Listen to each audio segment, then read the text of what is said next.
Good afternoon from Disney's Hollywood Studios. Today we are here to preview the Jollywood Nights event that is debuting as of time of release tonight. And we're going to show you everything to expect from that. Of course, we're here with some friends. Say hi, Emily. Hi, Emily. And also, of course, my son, Brady. Okay, let's go inside. Let me just say, since I was here last at Hollywood Studios, they have completely decked this place out for the holidays. The Disney World decorations team is definitely putting the tinsel in Tinseltown this year here at Hollywood Studios. Literally, most of it is tinsel, but that's great. I'm very. Oh, we have the creepy, massive porcelain dolls out as well. There they are. One of the first things I want to highlight that's coming to the Jollywood Nights party is a brand new offering that honestly not a lot of people are talking about whatsoever, and that is the Nightmare Before Christmas sing-along show that is going here in the Hypericon Theater. Is that how you say it? Where the Frozen sing-along is. We actually went to the Frozen sing-along recently.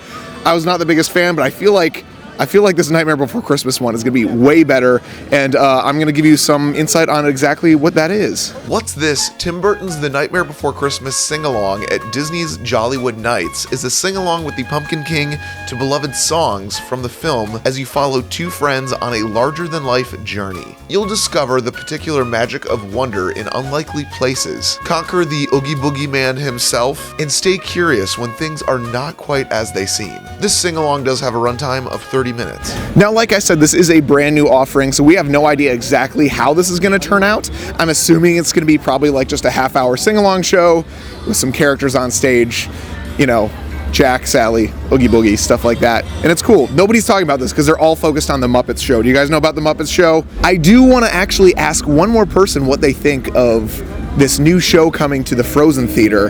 We'll see what he thinks of it. Olaf, I don't want a picture or hug or anything. I just want to know. I heard they're for the Jollywood Nights party. Jack and Sally are taking over your theater. Oh yeah. Are you? Well, I learned all about them and wanted to show it off. Oh, okay. I fully understand. But it's your holiday, right? Don't you just love Christmas and the holidays and everything? Yeah, holidays in Arendelle are amazing. Okay. Thank you very much. Thank you, Olaf. So obviously not everybody is excited for the new Oogie Boogie Nightmare Before Christmas, but are you going to see it? Yeah. Is this on your list for the very first night? What is on your list for the very first night of things to do? Obviously, get the characters first, go see the Muppets show, then Jack and Sally. Good plan. We have made our way over to Animation Courtyard to tell you guys exactly what all these character meet and greets during the party are going to be. They're in 3 different locations. We're going to highlight it right now, and of course I'm handing it off to our character expert, Brady. Here you go. Here's Brady. Animation Courtyard, they have released the list who's going to be meeting in the courtyard, including Daisy that's walking right by. It will be Mickey, Minnie, Daisy, Pluto, and Goofy. Chip and Dale's at another area, so they will not be over here. We'll go to that area in a couple of minutes, but this is where they're going to be meeting. I don't know if they're going to replace the Disney Juniors characters that night. I don't know if they're going to change the backdrop, or they'll be roaming. Maybe they'll be inside Playhouse Junior. I know they use in there for parties and private parties before, but they did say it will be in Animation Courtyard. Once again, it'll be Mickey, Minnie, Donald, Daisy, and Goofy. So that is the characters here in Animation Courtyard for Jollywood. Let's go to our second stop right over there to Pixar Place, and let's see who's going to be there tonight. Here in Pixar Place, where the Incredibles are, looks like they already have the backdrop ready for the party tomorrow, and the characters that are here are going to be Edmund Mode and Frozone that is listed officially so far. So, you ready for the Christmas party? I saw you're going to be here. All the new decoration, Edna. Hopefully you're wearing a Santa hat. This is one thing in the party that is available during regular hours. Now, obviously, with the different backdrop, maybe a slight change in the costumes that might make it a little bit more worth it, but you can meet Edna Mode and Frozone literally every single day here at Hollywood Studios, so it's not really anything too special here. We have made it to our third and final stop here on our little character trail, which is Echo Lake, where we're going to be highlighting the characters that are meeting here. Now, some of them are characters that have met at Hollywood Studios like on a very regular basis, but they've removed them and now brought them back for the party. It seems like that's like the sales point. Brady will go through all those characters that have met here previously that I've even met very recently on the vlog. So our third and final character locations, according to Disney Parks blog, they will be around Echo Lake. I assume down there, because the Incredibles and Max, Incredibles used to meet down there, and Max still meets down there. I believe he's down there right now. But anyway, during the party, Max will be dressed up as cosplaying as Powerline Max. Yes, during standard hours, he's just Max. If you've been to the Halloween party, you know what I'm talking about. He's cosplaying as Powerline Max. So if you come to the Christmas party here at Studios, you get to meet him in that costume. And also that will be around here is Chippendale. Not only Chippendale in their Rescue Rangers outfit. Like Ryan said, a couple of months ago, they were meeting at the exit of Indiana Jones. But now during the party, they're going to be coming back in those outfits. And the biggest ones of all that's going to be here at Echo Lake will be Phineas and Ferb. Phineas and Ferb have not met in a Disney World park. They've been at Run Disney, but Phineas and Ferb have not been in a Disney park official meet and greet since Mickey Mouse's 90th birthday, and that was in 2018. So that is a very long time. Not only Phineas and Ferb will be here, they're going to be in their holiday outfits. Many years ago, before Galaxy Edge was built, Phineas and Ferb met here. I believe it was MGM Studios at the time. So they're going to be coming back here for the Christmas party at Studios, and that's our final spot for characters. So now it is time for what most people consider to be the main event of the Jollywood Nights, which are the two headlining attractions for the ticket sales, I feel like, which is the Muppets show and the Tip Top Club lounge, whatever they're calling it. We're going to tell you more about it right over here. Here we are in front of the Theater of the Stars, which normally during regular park hours obviously has the Beauty and the Beast show, but there is a brand new Muppets holiday show that is entering this theater during the Jollywood party. Let me tell you more about it. As I alluded to before, this is one of the main sales points here, this Muppet show, and it is something that they did tease. They actually put out some concept art for already, which you can find right here. Again, I know this is weird timing because this is coming out the morning of the actual event starting. I did meet one of the performers that is in the show, and she says it's an absolute blast. I'm really looking forward to it. It'll be fun. One other thing I would like to point out about this show itself is that this is an actual puppeteered Muppet show with some dancing and singing and stuff like that. This is not going to be a large Muppet show. If you aren't aware, MGM Studios actually originally had a Muppets show over in the New York area where Galaxy's Edge is now, but that was a big Muppet show. Here's some photos from it. Yeah, I know. Really weird. But luckily that is something they realized people were not the biggest fan of, and they brought this here. Hopefully they have, I don't know, they could do so much more rather than just at a party, you know? We were here a couple weeks ago, and we walked by and they were rehearsing it. So I'm definitely going to stop by. I think every guest is going to stop by that show because, like I said, they've been really pulling that show. So Kermit, do you have anything to say? And of course, that leads us over to Tower of Terror, and we are here for the Tip Top Club Lounge to talk about what's going on with that. I've heard multiple different things from cast members, from influencers, from people saying that there's either a virtual queue or a standby. From the cast member I talked to, all their knowledge that they've been made aware of is that there will be a standby line for this, and it will be within the back courtyard over by where the jaw freezes, I believe, the exit where you exit there. There may be live music, there may be, I don't know. It's really hard to tell because Disney has not put out a lot about this, and I'm sure if you're tuning in post the first night of the party, you probably already know exactly what's happening. But this is something that I would love to go to see, but also I don't know if I'm going to be able to get into that. One thing I do know that they're doing for virtual queue is Rise of the Resistance. That the virtual queue for that is dropping at 8 p.m. for the party, and you could just do that, so you don't have to wait in line for that all night. But also, that's not the thing people are going to be wanting to wait in line for all night, which is this and which is the Muppet show. So I really don't know. This one is a bit of a mystery, just as, the Tip Top Club is. If you guys don't know about the Tip Top Club, it is literally the club that's on top of Tower of Terror. That's this mythical place where maybe the people were traveling to in storyline wise, that when they were going up. And now they've made it reality here for the holiday party. It doesn't seem like it's going to be anything crazy. I've heard anywhere from an Epcot booth being dropped in that exit courtyard, and that's it. You just walk up and you get drinks, to some big over the top with actors and all. I don't know. Nobody really knows. Nobody knows for sure. Personally, I would love for this to be something similar to what they have over at the Orlando Informer events at Universal Studios, where they have a soundstage and they build out a little lounge. They have a password to get in, stuff like that, which is something we have experienced that is really, really fun. But they don't have spaces like that. They don't have the space here at Hollywood Studios to actually use a soundstage or even a party space. They literally just have park space to work with, or backstage walkways, or I don't know. Really have no idea what this is going to be like. So, Emily, what is this autograph book that you're using? Is that an actual autograph book? No. What is it? It's not. It's called, I got this on my college program in 2016, and I've kind of just been filling it out with ever since. It's everything I need to know I learned from a Disney Golden book. The only thing is that since I got it so long ago, it's very, not super outdated, but it definitely needs some updating. We have Joy and Sadness, Jack and Sally, Captain Jack, Moana. There's Timon, Rafiki, but just kind of as I go, I get the characters to sign it. I'm jealous about that one. Why? Because he drew a bug, I guess. He drew a bug. We have Hans, Kristoff, Anna, and Elsa. One of my Which ones favorites. did you get today? None.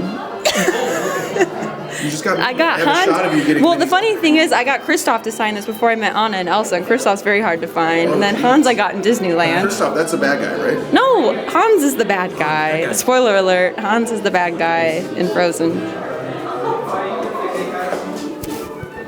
I don't know what happened out there. Mickey is in a very, very great mood today. I think the Christmas spirit has hit him. So the original goal of that meet and greet was to be hey, we're excited for you to make the magical snow happen during the party. But then it turns out Mickey's a big Jonas Brothers fan and wanted to talk about music and start a band with all of us. And that was eventful. I was the videographer doing some music video work, if you can't tell by this shot.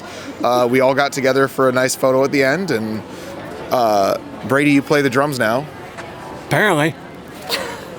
Emily's a singer now? I'm a singer, apparently. What? They need to bring back American Idol here. Yeah. Yeah. Thanks, Mickey. And last but not least, we've covered all of these shows, but there is one that I almost forgot about, which is Jingle Bell, Jingle Bam, which I was told that's how you have to say it. It was originally a regular everyday offering they had here at Hollywood Studios, but now it's exclusive to the party, which is a projection show on the Chinese theater. It says, watch in awe as a heartwarming holiday moments from your favorite Disney films are brought to life on the facade of the park's iconic Chinese theater. It's a stunning display of fireworks, lasers, lights, projections, and merry music. I don't know, that sounds definitely 100% worth it to me. Definitely worth the $180 that it costs to get in. Have I mentioned that yet? Emily, what do you want to say? There is an actual Nightmare Before Christmas scene in Jingle Bell, Jingle Bam. That's original? That's new? That's no, it's already in it. They play the Oogie Boogie song and What's This, I think. So you can see it, the sing-along, but then you can also see it in the fireworks, which I don't mind, but you get it twice. Fascinating.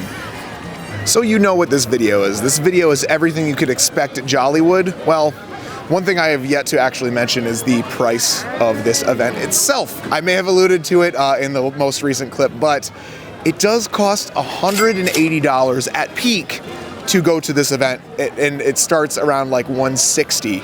So yep. It's a very expensive event. It's only 4 hours. It's from, I believe, 8 p.m. to 12 p.m. or 8:30 p.m. to 12:30 p.m.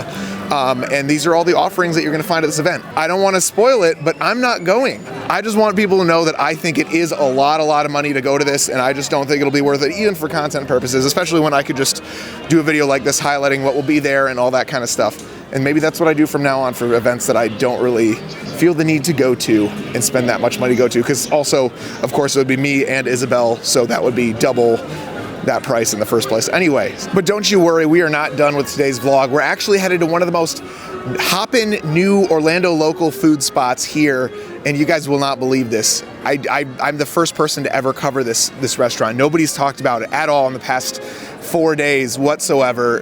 That is right, we have made it over here to the grand opening of Raising Cane's. I know we're a little late. You've probably seen other Orlando creators here covering this already, but we're here and we're excited. I'm thrilled to get some good old-fashioned chicken. We did just have a second to check out the inside of the building, which they actually have some Disney Easter eggs in here. I don't know if they're allowed to be doing this, but they do have like a Spaceship Earth and a Mickey Sorcerer hat, formerly from MGM Studios. These people are assholes. Wow. All right, we have sat down here at Cane's. I'm going to show you exactly what I got. So I went to the Portillo's next door and got Portillo's because it's probably going to end up being better. I got Italian beef. I'll show you guys in a sec. I got the Italian beef. There you go. There's my food. Yep. You know, even after the first bite, I have to say Raising Cane's is really good. This is probably the best Raising Cane's I've had in a long time. How's your Raising Cane's, KZ? I'm glad it's here. Good. Me too. This is really yummy. How about you, Brady? You like Portillo's? Good. Is Portillo's better? So in case you're wondering exactly where this Raising Cane's is, here's a map. It's right here. It's kind of up the road from Disney Springs. Also, if you zoom way in, there's a lot of other food options in this same like plaza area, including Portillo's, obviously. And we also have White Castle, which when I was here when it opened, it was like lines were wrapped around the corner. I just parked near White Castle because that's how busy Cane's is, and nobody was there whatsoever. Nobody in the drive-thru. It was a ghost town, and I feel like that's the pattern of these restaurants here. So I don't like, that's just what happens. It becomes less popular, especially when there's what? Okay, Brady, what? So what you're saying is a year from now, this is going to be empty? Yes. Absolutely. And so here's your tip in Orlando. Don't go on the first week. That's what everything in Orlando. Ever. Since I did not eat Raising Cane's, but the people I'm with did, they're going to talk about what they liked, what they would recommend, and if they would prefer this over Portillo's if you're going to be driving all the way out here. I like Raising Cane's a lot. There was only one back in Knoxville, and I was very sad when I couldn't go to it, so I'm glad it's here now so I can get my fix. I would probably go over to here instead of Portillo's because I think this is cheaper also. I didn't know very much about Raising Cane's, surprisingly. I'd never been till the other day. And I was surprised how limited the menu is. I prefer Portillo's if I'm coming over here. Mainly, I'm more of a hot dog person because I'm a baseball person. That's about it. I'm from Chicago, so I love Portillo's. Sorry. I'm more of, like I said, I'm a baseball person. How does that have anything to do with not liking? They don't sell chicken at ballparks a lot. The chicken would like to speak. Brady, what's your favorite color? Orange. Well, I want to say thank you everybody for helping out with those reviews. Whoever's interested, there's a $100 bill right there. Well, thank you. Well, that was it for our preview of both Jollywood Studios over at Hollywood Studios and our like faux pas review of Raising Cane's. Thank you guys so much for watching. I want to say shout out to all of our pity viewers here of For the Love of Vlogging, as well as like everybody who legitimately wants to watch, which is also what I like. I think that's what I'm going to call everybody now that watches this vlogging channel, the pity viewers, because that was something I referenced last. Whatever. If you guys caught it, you caught it. If you didn't, whatever. That's what your name is now, everybody. Yep, I am not going to be going to Jollywood Nights. I am not going to be going to the Christmas party, at least for vlogging purposes. I just don't.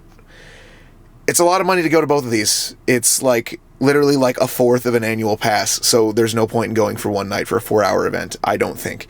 And even just for content purposes. Maybe at some point in the future, just not this time. Sorry it got much brighter. If you guys have made it this far in this video, please let me know in the comments down below if you've ever been to one of these like special ticketed parties, if you think it's worth it. If you haven't, please let me know if you would pay $180 to go to one of these. I just want to know if I'm alone or not. I don't know. That's me. Please let me know in the comments. That's all for today. I'll see you guys real soon. Thanks. Bye.